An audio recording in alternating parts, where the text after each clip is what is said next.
Well, earlier we were talking about Prince Harry and Meghan, who've said they'll stop at 2 children because they don't want to damage the environment. That comes after 1/3 of young adults say they will have fewer children or no children at all because they're concerned about environmental impact of having children. Well, joining us now is Angela Levin, who's a journalist and royal author. Angela, Harry's message about stop at 2 children or you'll damage the environment, to me, that's not a very positive message. I quite want people to have as many children as possible. That's what we need to be doing, isn't it, surely? I don't know. I think you need to take into account lots of things. One is your finances, and two is actually the environment. But this population matters that's giving them award for saying they're going to have only 2 children maximum. I mean, I think it's done very, very early. I think you wait till people are post having child age before you do that, because a lot of people don't want children and then suddenly they have one and think it's just miraculous and lots more. They did a survey which they're saying a lot of people are now, young people are following Harry and Meghan's decision. But in fact, I've found that it's a survey that they did in early 2017, which it had recorded exactly the same things. And that's that 1/3 of 18 to 24-year-olds think they only want maybe 1 child, maximum 2, and quite keen not to have any. But I think not many 18 to 24-year-olds get that maternal or paternal feeling.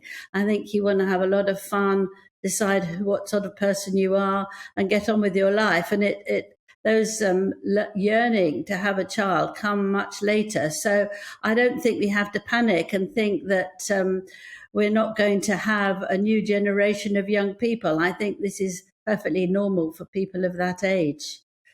I think people are getting a bit fed up of what Harry and Meghan seem to be doing very often, which is almost lecturing people about how they should live their life. And they seem to really want to be social influencers. They seem to really trying to be influence, particularly younger people, when it comes to things like social justice, whether that's on race, women's rights, the environment, things like that. Will it become quite counterproductive, actually, when people start getting fed up of it? Well, I think it's very interesting because everything that they try and promote, they always say how important compassion is. Compassion for those who you know and who you don't know. But I feel that people will look at them and say, what's the example that you're setting me? And it's actually a very poor one, isn't it? I mean, it's very poor with regard to Meghan and her family. She's only really in contact with her mother. And Harry and Meghan have been incredibly unkind, and that's quite a weak word to use for what I feel, about the royal family who has given them so much. And I think a lot of savvy young people will think, well, don't tell me what to do. Don't do this, do as I do. Don't do as I do as I tell you. I think that's an incredibly annoying thing to do. And I think children in any family look at their parents and watch and learn and see what example they're setting. And to be honest, I don't think Harry and Meghan are setting a very good example in lots of areas. It's interesting, Angela, that you spotted that the results of this were from 2017 when Prince Harry made these comments in 2019. So it also sort of plays into the whole argument that actually Harry and Meghan's influence isn't, they're kind of largely loathed, aren't they? Certainly in this country, because of the things that you have described that they've done. Whether or not this influence is being taken perhaps in America, or whether or not this has just been conflated erroneously. Well, I think they have a very alert and very busy PR team. There's 12 of them working day and night, I think, to keep them on the headlines. So they will get something and then blow it up. This is what PR people do, don't they? Often, I think we have to take everything with a large sack full of salt that comes out, that how wonderful they are and what they're doing and all that. We have to be very stable and look at it carefully and see how they're behaving.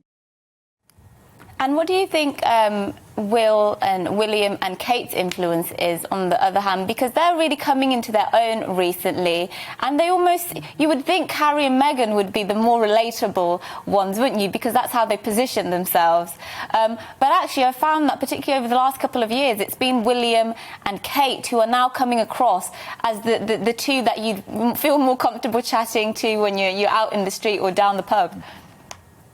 Yeah, well, you don't want to be told what to do. I think at that age anyway, you're just coming out of being sort of quite difficult teenagers, and you don't want to be told how you should live your life, what you should eat, how you should feel about people, whether you shouldn't go on holiday by plane, all that.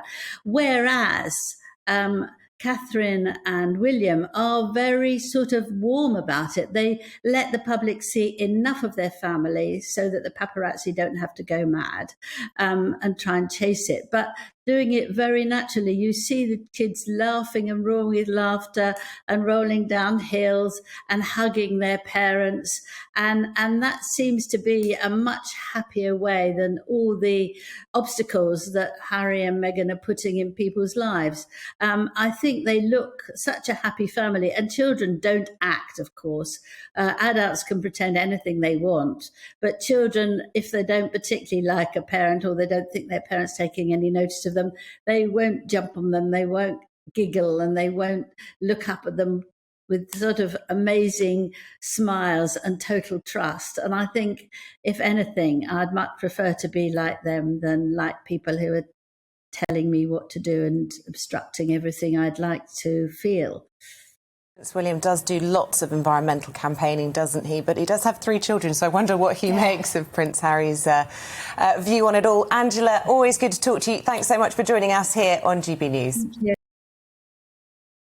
Welcome to the GB News YouTube channel. You can watch us live 24 hours a day, catch up on your favourite shows and join in the conversation in the comments below. Don't forget to subscribe and you'll never miss any of our exclusive content.